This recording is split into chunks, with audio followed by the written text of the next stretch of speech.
ഗുരുവായൂർ ഏകാദശി നാളായ ഇന്ന് ഞാൻ അമ്പലനടക്കിലെത്തുമ്പോൾ ശീവേലി സമയമായിരുന്നു. ആനപ്പുറത്തിരിക്കുന്ന ഭഗവാന്റെ ദർശനം എനിക്ക് നന്നായിട്ട് കിട്ടി. ആ സന്തോഷത്തിലാണ് ജയപതാക സ്റ്റോറിലേക്ക് പോയത്. അവിടെ ഇന്നാണ് ഓരോ മണിക്കൂറിലും നറുക്കെടുപ്പ് നടത്തുന്നത്. അപ്പോൾ കുറേ സമയം അവിടെ നിന്നു.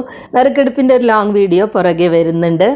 ഏകാദശി നാളിൽ ഭഗവത്ഗീത പോലുള്ള പുസ്തകങ്ങൾ മറ്റുള്ളവർക്ക് സമ്മാനമായി കൊടുക്കുന്നത് വളരെ വളരെ പുണ്യമായിട്ടുള്ള ഒരു കാര്യമാണ്. ജയപതാകയിൽ നിന്ന് ഭഗവത്ഗീത വാങ്ങി ഞാൻ പുറത്തേക്ക് ഇറങ്ങിയപ്പോൾ തന്നെ ആദ്യം തന്നെ കണ്ട ആൾക്ക് ഇത് എനിക്ക് തരുമെന്ന് പറഞ്ഞിട്ട് എൻ്റെ അടുത്തേക്ക് വന്ന ആൾക്കാണ് കൊടുത്തത്. അടുത്ത 2 പുസ്തകങ്ങൾ 2 അമ്മമാർക്ക് കൊടുക്കണം എന്നാണ് എൻ്റെ മനസ്സിൽ വന്നത്. അപ്പം ഞാൻ ആ അമ്മമാരെ നോക്കി അങ്ങനെ അവിടെ എവിടെയൊക്കെ ആയിട്ട് നടന്നു. അമ്പലത്തിലെ പ്രസാദം കഴിക്കാനുള്ള നീണ്ട ലൈൻ ഉണ്ടായിരുന്നു. അതിൻ്റെ സൈഡിലൂടെ പോകുന്ന ഒരമ്മയെ കൂടി കണ്ടു.